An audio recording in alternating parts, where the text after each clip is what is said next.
Hello and welcome to SSC crack it jet. दोस्तों, मैं प्रेम कुमार श्रीवास्तव आज आपको 1 सितंबर 2023 की एमटीएस में थर्ड शिफ्ट में पूछे गए जीएस के क्वेश्चन कराऊंगा। तो पहला क्वेश्चन है, निम्नलिखित में से कौन सा भारत के महान्यायवादी का कर्तव्य है? तो इसमें ऑप्शन दूसरा है, कानूनी मामलों पर भारत सरकार को सलाह देना। दोस्तों, क्या आपको जानते हैं कि महाभारत का महान्यायवादी भारत के किस आर्टिकल में है? तो अनुच्छेद 76 में है। दूसरा प्रश्न है, घेंघा रोग में किस ग्रंथि के आकार में वृद्धि हो जाने के कारण गले के अगले भाग में सूजन आ जाती है? तो इसका उत्तर है थायराइड ग्रंथि। यह गले में स्थित होती है और तितली के आकार की होती है। तीसरा है, निम्नलिखित में से कौन कथक केंद्र के निदेशक थे और उन्होंने कलाश्रम नाम से अपना स्वयं का विद्यालय भी शुरू किया? तो इसका आंसर है बिरजू महाराज। चौथा है, झारखंड में मवेशियों के सम्मान में दिवाली के तुरंत बाद अमावस्या के अगले दिन मनाया जाने वाला त्यौहार कौन सा है? सोहराय। पाँचवा है, भारत सरकार की दीनदयाल उपाध्याय ग्रामीण कौशल योजना DDU-GKY योजना के तहत जनसंख्या का कौन सा आयु वर्ग शामिल है? तो 15 से 35 वर्ष। छठा है, 2023 का IPL फाइनल मैच किस शहर में आयोजित किया गया था? तो अहमदाबाद। भारत के निम्नलिखित किस राज्यों में गर्मी के मौसम में लू नहीं चलती? पंजाब, राजस्थान, हरियाणा, गोवा। गोवा में, क्योंकि पंजाब, राजस्थान, हरियाणा ये उत्तरी भारत के क्षेत्र हैं, जबकि गोवा दक्षिणी भारत में आता है, इस कारण वहाँ लू नहीं चलती। लू आपके पाकिस्तान और उत्तरी भारत में के अधिकांश हिस्सों में चलती है। बजट घाटा क्या है? रक्षा व्यय के लिए आवंटित धनराशि नहीं है। व्यय पर सरकारी राजस्व की अधिकता नहीं है। तीसरा, राजस्व पर सरकारी व्यय की अधिकता, यह बजट है, घाटा है। नौवां है, किस भारतीय संगीतकार ने 1994 राय डूकुडर के साथ the meeting by the river के लिए ग्रैमी पुरस्कार जीता? तो इसका आंसर है विश्व मोहन भट्ट। दशा है, किस नृत्य को ठीक शुरू किए जाने से पहले सेवा केली नामक के अभ्यास सत्र आयोजित किया जाता था, जो मंदिर के परिसर में किया जाता था? कथकली। कथकली एक केरल का एक शास्त्रीय नृत्य है। कचुपुड़ी आंध्र प्रदेश का है। ओडिसी उड़ीसा का है और कथक उत्तर प्रदेश का है। 11वां, यदि एक ईंट पर 7 न्यूटन का बल लगाया जाए तो 5 मिनट तक गति करती है, तो कितना कार्य होगा? तो इसमें सूत्र लगेगा या बराबर यम में, तो इसमें 5 से 35 हो जाएगा। राजस्व व्यय के 12वां क्वेश्चन है, तो इसका आंसर है दिन प्रतिदिन के सरकारी कार्यों पर व्यय की गई धनराशि।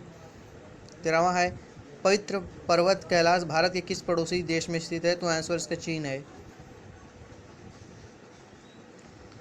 14वां है, नौजवान भारत सभा के संस्थापक कौन थे? तो उसका answer Bhagat Singh. My story किस महिला की आत्मकथा है, महिला लेखिका की आत्मकथा है? तो इसका आंसर है कमला दास। 16वां है, निम्नलिखित में से कौन सा मौलिक कर्तव्यों के अंतर्गत नहीं आता? तो कर का भुगतान करना, राष्ट्रगान का सम्मान करना, सद्भाव बढ़ाना देना, वैज्ञानिक दृष्टिकोण का विकास करना। मौलिक कर्तव्य सोवियत संघ के संविधान से प्रेरित है और यह 51 के क में है। इसे 1976 में सरदार सुरवट सिंह की सिफारिश पर भारतीय संविधान में शामिल किया गया। 17वां है, भिटारी मंदिर किस राज्य में स्थित है? तो आंसर उत्तर प्रदेश।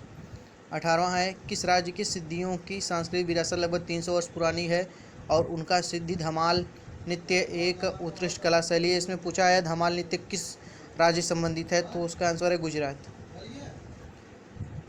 19, निम्नलिखित में किस स्थान पर मानसून के मौसम के दौरान सबसे कम वर्षा होती है? तो लेह। मेघालय के मानिसराम में सबसे ज़्यादा वर्षा होती है। लेह में सबसे कम वर्षा होती है। असम और केरल में वर्षा अच्छी खासी होती है। लेह में वर्षा कम होती है और इसे शीत मरु भी कहा जाता है। 20वां, निम्नलिखित में किस संस्थान ने खेलो इंडिया यूथ गेम्स के तीसरे संस्करण में अधिकतम पदक जीते थे? तो इसका आंसर है पंजाब यूनिवर्सिटी। 21वां है, अखिल भारतीय मुस्लिम लीग ने किस वर्ष में देश के उत्तरी पश्चिमी और पूर्वी क्षेत्रों मुसलमान के लिए एक अलग राज्य का प्रस्ताव पेश किया? तो इसका आंसर है 1940 में।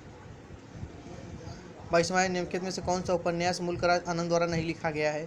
तो the guide, coolie, private life of an Indian Prince, the sword and the sickle, ये तीनों मुल्कराज आनंद द्वारा लिखी गई हैं, लेकिन द गाइड नहीं लिखी गई है।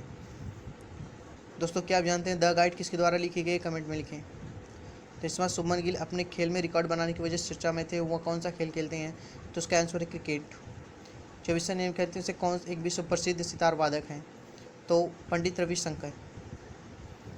25वां है, वन्य जीव संरक्षण संशोधन 2022 वन्य जीवों और वनस्पतियों की लुप्तप्राय प्रजातियों में अंतर्राष्ट्रीय व्यापार पर कन्वेंशन को लागू करने का प्रयास करता है। सिटीज़ के माध्यम से कौन सा कथन सही है?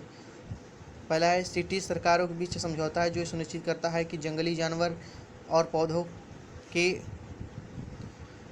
नमूनों के अंतर्राष्ट्रीय व्यापार से प्राणियों के अस्तित्व को खतरा न हो। दूसरा, सिटीज के तहत पौधों और जानवरों के नमूनों को उनके विलुप्त होने के खतरे के आधार पर 5 वर्गों में वर्गीकृत किया गया है। तीसरा है, कन्वेंशन के तहत देशों को परमिट के माध्यम से सभी सूचीबद्ध नमूनों के व्यापार को विनियमित करना आवश्यक है। चौथा है, यह जीवित जीवों के नमूनों के स्वायत्तीकरण को विनियमित करने का प्रयास करता है। तो इसका आंसर 1 और 3 और 4। तो दोस्तों यही है 1 सितंबर 2023 को MTS के पूछी गई GS की शिफ्ट। दोस्तों इस तरह की और वीडियोज़ के लिए हमारे चैनल से जुड़े हमारे वीडियो को लाइक करें और सब्सक्राइब करें। दोस्तों आपको सब्सक्राइब करने से हमारा मोटिवेशन बढ़ता है और हम ऐसे वीडियोज़ रोज़ लाते रहेंगे। दोस्तों इस